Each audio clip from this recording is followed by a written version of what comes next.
ಗಂಗಾಧರಜ್ಜನ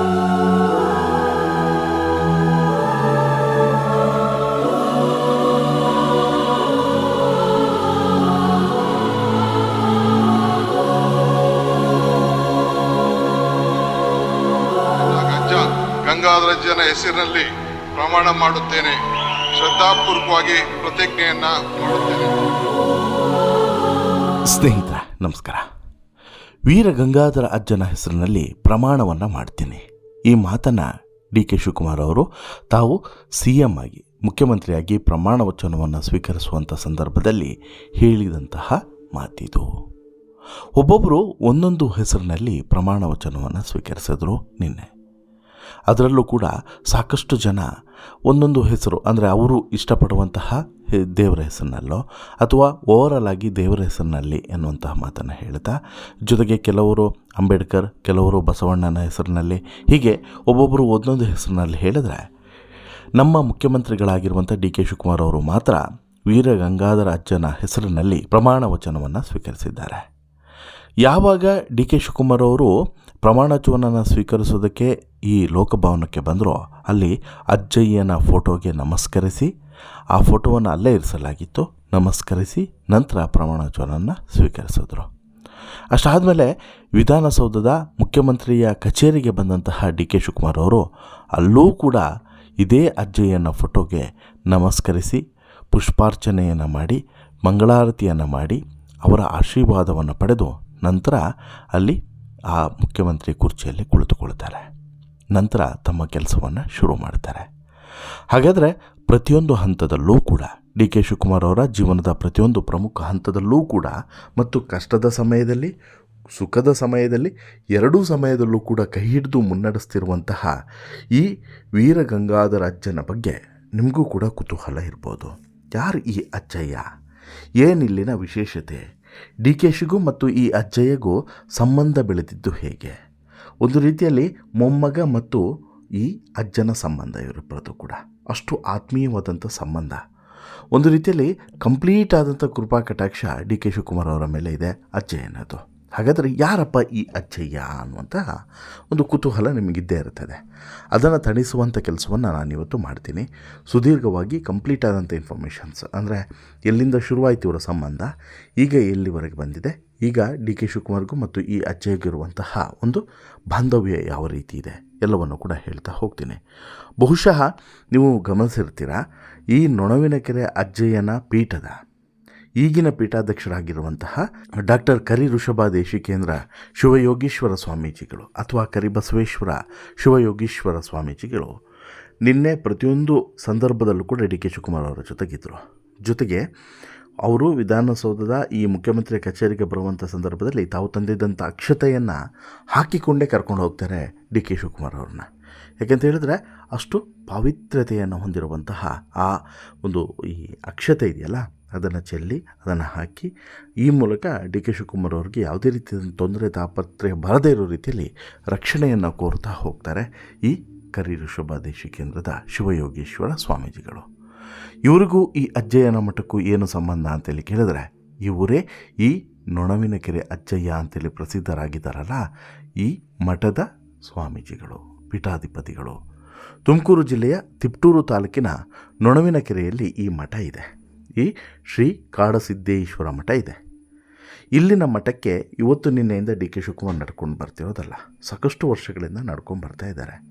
ಹಾಗೆಯೇ ಈ ಮಠಕ್ಕೂ ಕೂಡ ಈ 2-3 ವರ್ಷದ ಇತಿಹಾಸ ಇರೋದಲ್ಲ, ಬರೋಬ್ಬರಿ 500ಕ್ಕೂ ಹೆಚ್ಚು ವರ್ಷಗಳ ಹಳೆಯ ಇತಿಹಾಸ ಈ ಮಠಕ್ಕಿದೆ. ಆಮೇಲೆ ಇಲ್ಲಿ ನಡೆಯುವಂಥ ಪವಾಡಗಳಿದೆಯಲ್ಲ, ಇದನ್ನು ನಾವು ಬಾಯಲ್ಲಿ ವರ್ಣಿಸೋದಕ್ಕೆ ಅಸಾಧ್ಯ, ಅಂತಹ ಪವಾಡಗಳೇ ಇಲ್ಲಿ ನಡೆಯುವಂಥದ್ದು. ಇನ್ನು ಈ ಮಠ ಪಾಶುಪತ ಅಥವಾ ವೀರಶೈವ ಸಂಪ್ರದಾಯಕ್ಕೆ ಸೇರಿರುವಂಥದ್ದು. ಕಾಡಿನ ಮಧ್ಯದಲ್ಲಿರೋದ್ರಿಂದನೇ ಕಾಡಸಿದ್ದೇಶ್ವರ ಮಠ ಅಂತಲೂ ಕೂಡ ಕರೀತಾರೆ. ನೊಳಂಬ ರಾಜರ ಕಾಲದ ಶೈವ ಕೇಂದ್ರಗಳಲ್ಲಿ ಇದು ಕೂಡ ಒಂದಾಗಿತ್ತು ಅನ್ನುವಂಥ ನಂಬಿಕೆ ಇವತ್ತಿಗೂ ಕೂಡ ಇದೆ. ಇನ್ನು ಈ ಮಠ ಸ್ಥಾಪನೆ ಆಗಿದ್ದು ಅಥವಾ ಈ ಮಠ ನಿರ್ಮಾಣ ಆಗಿದ್ದು, ಈ ಮಠ ನಿರ್ಮಾಣ ಆಗೋದಕ್ಕೆ ಕಾರಣವಾದಂಥ ಘಟನೆ ತುಂಬ ವಿಶೇಷವಾಗಿರುವಂಥದ್ದು.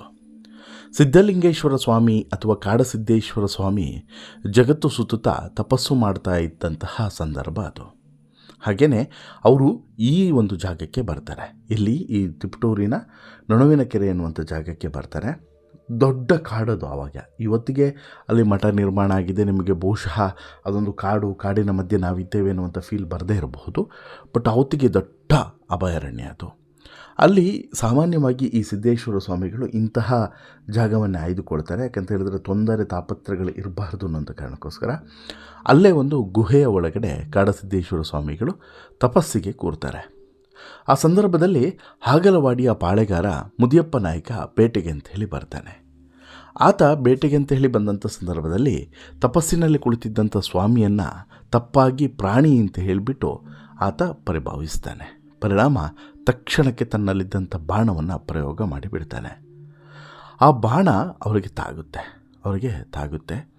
ಜೊತೆಗೆ ಆ ಸಂದರ್ಭದಲ್ಲಿ ಕಾಡಸಿದ್ದೇಶ್ವರ ಸ್ವಾಮಿಗಳು ಈ ಒಂದು ರೀತಿಯಲ್ಲಿ ಅಯ್ಯೋ ಅಂತೇಳ್ಬಿಟ್ಟು ಕಿರಿಚುವಂತಹ ಶಬ್ದ ಕೇಳಿಸುತ್ತೆ. ಆಗ ಇವರಿಗೆ ಅರಿವಾಗ್ತದೆ ಎಲ್ಲೋ ತಪ್ಪಾಯಿತು ಅಂತೇಳಿ. ತಕ್ಷಣಕ್ಕೆ ಓಡಿ ಹೋಗ್ತಾರೆ. ಅಲ್ಲಿಂದ ಎಸ್ಕೇಪ್ ಆಗಲಿಲ್ಲ. ಈಗಿನವರಾಗಿದ್ದರೆ ಅಲ್ಲಿಂದ ಓಡೋಗ್ತಿದ್ರು. ಬಟ್ ಅವತ್ತು ಈ ಮುದಿಯಪ್ಪ ನಾಯಕ ಆ ತಪ್ಪನ್ನು ಮಾಡಲಿಲ್ಲ. ತಕ್ಷಣಕ್ಕೆ ಕಾಡಸಿದ್ದೇಶ್ವರ ಸ್ವಾಮೀಜಿ ಬಳಿಗೆ ಓಡ್ತಾನೆ.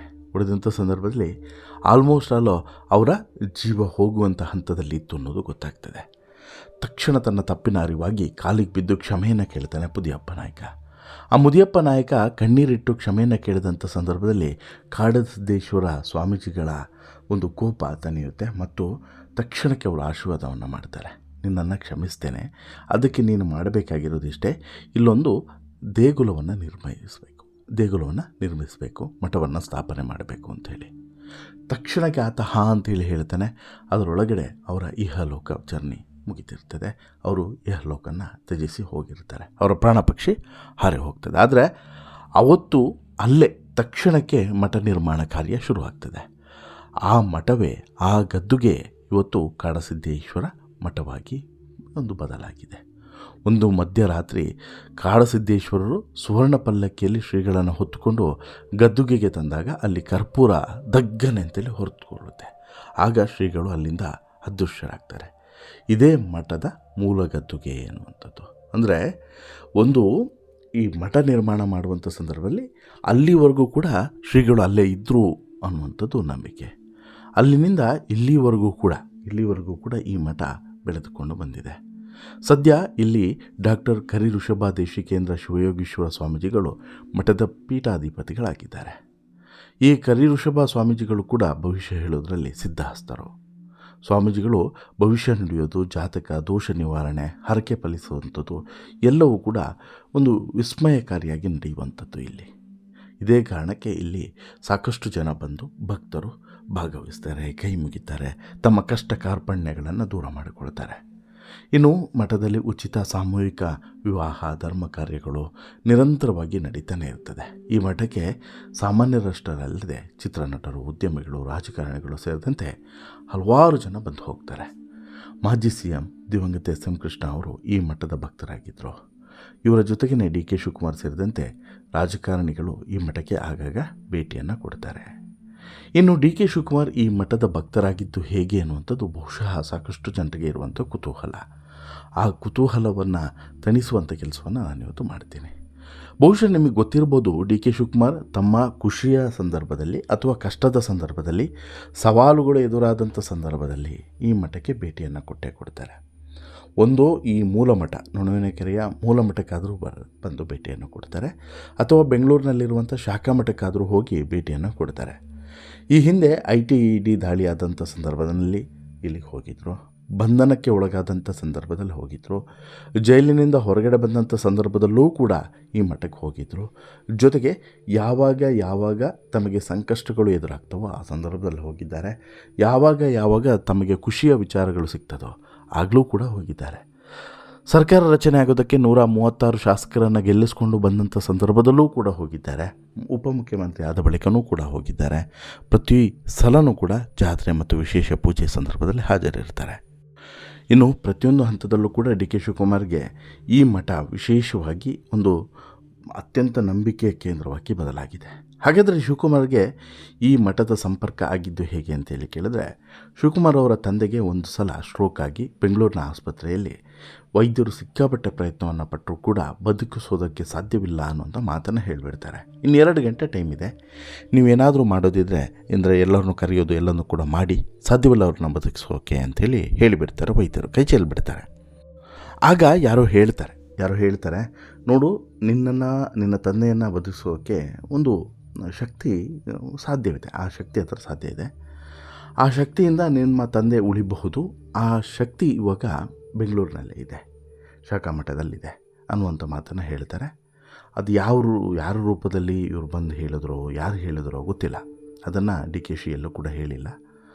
ತಕ್ಷಣಕ್ಕೆ ಇವ್ರೇನು ಮಾಡ್ತಾರೆ, ಆ ಮಠಕ್ಕೆ ಹೊರಡುವಂಥ ಸಂದರ್ಭದಲ್ಲಿ ಮತ್ತೊಂದು ಮಿರಾಕಲ್ ಏನಂತ ಹೇಳಿದ್ರೆ, ಕೇವಲ 20 ನಿಮಿಷದಲ್ಲಿ ಒಂದು ಟ್ರಾಫಿಕ್ ಕ್ಲಿಯರ್ ಆಗಿರುತ್ತೆ, ಎಲ್ಲಿ ಹೋದರೂ ಕೂಡ ಗ್ರೀನ್ ಸಿಗ್ನಲ್ಲು. ಹೋಗ್ತಾರೆ, ಅಲ್ಲಿ ಹೋಗಿ ಈ ರೀತಿ ಆಗಿದೆ ಅಂತ ಹೇಳ್ತಾರೆ. ಇಮಿಡಿಯೇಟ್ಲಿ ಅವರು ಬೆಂಗಳೂರಿಗೆ ಒಂದು ಈ ಪತ್ರೆಯ ಗಿಡ ಎಲೆ ಏನಿರುತ್ತೆ ಅದನ್ನು ಹಿಡ್ಕೊಂಬರ್ತಾರೆ. ಇಮಿಡಿಯೇಟ್ಲಿ 20 ನಿಮಿಷದಲ್ಲಿ ಇದನ್ನು ನಿನ್ನ ತಂದೆಯ ತಲೆ ಕೆಳಗಡೆ ಇಡಬೇಕು ಅಂತ ಸೂಚನೆಯನ್ನು ಕೊಡ್ತಾರೆ. ಯಾರೋ ಈ ಸ್ವಾಮೀಜಿಗಳು. ಅವರು ಅಲ್ಲಿಂದ ಹೋಗಿ ಆಸ್ಪತ್ರೆಯಿಂದ ಹೋಗಿ ಬಿಲ್ವಪತ್ರೆ ಎಲೆಯನ್ನು ತೆಗೆದುಕೊಂಡು 20 ನಿಮಿಷದೊಳಗಡೆ ವಾಪಸ್ಸು ಆಸ್ಪತ್ರೆಗೆ ಬಂದು ತಂದೆಯ ಈ ತಲೆಯ ಕೆಳಗಡೆ ಇಡ್ತಾರೆ. ಅಂದರೆ ಆ ಸಂದರ್ಭದಲ್ಲಿ ಟ್ರಾಫಿಕ್ ಕೂಡ ಕ್ಲಿಯರ್ ಆಗಿರುತ್ತೆ, ಗ್ರೀನ್ ಸಿಗ್ನಲ್ಗಳೇ ಇರುತ್ತದೆ. ಆ ಸಮಯಕ್ಕೆ ಸರಿಯಾಗಿ ತಲುಪಿ ಬಿಲ್ವಪತ್ರೆ ಎಲೆಯನ್ನು ಅವರ ತಂದೆಯ ತಲೆಯ ಕೆಳಗಡೆ ಇಡ್ತಾರೆ. ಇಟ್ಟಂತಹ ಸಂದರ್ಭದಲ್ಲಿ ಮಿರಾಕಲ್ ನಡೆಯುತ್ತೆ. 2 ಗಂಟೆಯಲ್ಲಿ ಹೋಗಬೇಕಾಗಿದ್ದಂಥ ತಂದೆ ಒಂದು ಮಿರಾಕಲ್ ಅನ್ನೋ ರೀತಿಯಲ್ಲಿ ಬದುಕು ಉಳಿದು ಬಿಡ್ತಾರೆ. ಇದು DKಶಿಯ ಬದುಕಲ್ಲೇ ಒಂದು ನಡೆದಂತಹ ದೊಡ್ಡ ಅಚ್ಚರಿ. ಇದಾದ ನಂತರ DK ಶಿವಕುಮಾರ್ ಹಿಂದೆ ಮುಂದೆ ಆಲೋಚನೆ ಮಾಡಲಿಲ್ಲ, ಆ ಮಠದ ಪರಮ ಭಕ್ತರಾಗಿ ಬಿಡ್ತಾರೆ. ಆ ಮಠದಿಂದ ಏನೇ ಆದೇಶ ಬಂದರೂ ಕೂಡ, ಹೀಗಾಗಬೇಕು ಹಾಗಾಗಬೇಕು ಏನೇ ಹೇಳಿದರೂ ಕೂಡ ಕ್ಷಣಾರ್ಥದಲ್ಲಿ ಮಾಡುವಂತಹ ತೀರ್ಮಾನವನ್ನು ತೆಗೆದುಕೊಂಡು ಬಿಡ್ತಾರೆ. ಆವತ್ತಿನಿಂದ ಇವತ್ತಿನವರೆಗೂ ಕೂಡ DK ಶಿವಕುಮಾರ್ ತಮ್ಮ ಬದುಕಿನ ಪ್ರತಿಯೊಂದು ಹಂತದಲ್ಲೂ ಕೂಡ ಅಜ್ಜಯ್ಯನ ಭಕ್ತರಾಗಿ ಬಿಡ್ತಾರೆ. ತಾವು ಯಾವುದೇ ರೀತಿಯಾದಂಥ ಸಂಕಷ್ಟದಲ್ಲಿ ಸಿಲುಕಿದಂಥ ಸಂದರ್ಭದಲ್ಲಿ ಆಗಿರ್ಬೋದು, ಅಥವಾ ಯಾವುದೇ ಖುಷಿಯ ವಿಚಾರದಲ್ಲಾಗಿರ್ಬೋದು, ಪ್ರತಿಯೊಂದು ಸಂದರ್ಭದಲ್ಲೂ ಕೂಡ ನೊಣವಿನಕೆರೆಯ ಈ ಅಜ್ಜಯ್ಯ ಒಂದು ರೀತಿಯಲ್ಲಿ ಇವರಿಗೆ ಕಂಪ್ಲೀಟ್ ಆದಂಥ ಕೃಪಾ ಕಟಾಕ್ಷವನ್ನು ಕೊಟ್ಟುಬಿಟ್ಟಿದ್ದಾರೆ. DK ಶಿವಕುಮಾರ್ ಅವರಿಂದ ಈ ನೊಣವಿನಕೆರೆ ಅಜ್ಜಯ್ಯನಿಗೆ ಭಕ್ತರ ಸಂಖ್ಯೆ ಹೆಚ್ಚಳ ಆಗಿದೆ ಹೊರತು ಕಡಿಮೆ ಅಂತೂ ಆಗಲಿಲ್ಲ. ಇವತ್ತಿಗೆ ಮಠವನ್ನು ಅಭಿವೃದ್ಧಿ ಮಾಡುವಂತಹ ಕುರಿತು ಕೂಡ DK ಶಿವಕುಮಾರ್ ಸಾಕಷ್ಟು ಅನುದಾನವನ್ನು ಕೊಟ್ಟಿದ್ದಾರೆ, ಮುಂದೆಯೂ ಕೂಡ ಕೊಡ್ತಾರೆ ಅನ್ನೋದರಲ್ಲಿ ಡೌಟೇ ಇಲ್ಲ. ಅದೇ ರೀತಿ ಇತ್ತೀಚೆಗೂ ಕೂಡ ಒಂದು ಮಾತನ್ನು ಹೇಳಿದರು, ಮಾತು ಆಡಿದರೆ ಹೋಯಿತು, ಮುತ್ತು ಒಡೆದ್ರೆ ಹೋಯಿತು ಅಂಥೇಳಿ. ಅದಕ್ಕೆ DK ಶಿವಕುಮಾರ್ಗೆ ಮೌನವಾಗಿ ಇರುವಂತೆ ಸೂಚನೆಯನ್ನು ಕೊಟ್ಟಿದ್ದರು. ಈ ಗುರುವಿನ ಆಜ್ಞೆಯನ್ನು ಶಿರಾವಹಿಸಿ ಪಾಲಿಸಿದಂಥ DKಶಿ ಆ ಕಠಿಣ ಪರಿಸ್ಥಿತಿಯಲ್ಲಿ ಮೌನಕ್ಕೆ ಶರಣಾಗಿದ್ದರು. ಇದರಿಂದ ಇವತ್ತು ರಾಜಕೀಯವಾಗಿ ದೊಡ್ಡ ಯಶಸ್ಸನ್ನು ಸಾಧಿಸಿದರು. ಆ ಕಾರಣಕ್ಕೋಸ್ಕರ ನೊಣವಿನಕೆರೆಯ ಅಜ್ಜಯ್ಯ ಇದ್ದಾರಲ್ಲ, DKಶಿ ಪಾಲಿಗೆ ಒಂದು ಅಚ್ಚರಿಯ ಪರಿಕಲ್ಪನೆ ಸರಿ. ನೊಣವಿನಕೆರೆಗೆ ನೀವು ಯಾರಾದರೂ ಭೇಟಿಯನ್ನು ಕೊಟ್ಟಿದ್ದರೆ, ನಿಮ್ಮ ಬದುಕಲ್ಲೂ ಕೂಡ ಅಜ್ಜಯ್ಯನಿಂದ ಪವಾಡಗಳಾಗಿದ್ದರೆ ದಯವಿಟ್ಟು ಕಾಮೆಂಟ್ ಮಾಡಿ ತಿಳಿಸಿ. ಜೊತೆಗೆ ನಿಮ್ಮ ಅಭಿಪ್ರಾಯವನ್ನು ಶೇರ್ ಮಾಡಿ. ಈ ಸ್ಟೋರಿ ಇಷ್ಟ ಆಯಿತು ಅಂತ ಹೇಳಿದ್ರೆ ಲೈಕ್ ಮಾಡಿ, ಶೇರ್ ಮಾಡಿ, ಚಾನಲ್ಗೆ ಸಬ್ಸ್ಕ್ರೈಬ್ ಆಗೋದನ್ನು ಮರಿಬೇಡಿ. ಧನ್ಯವಾದ.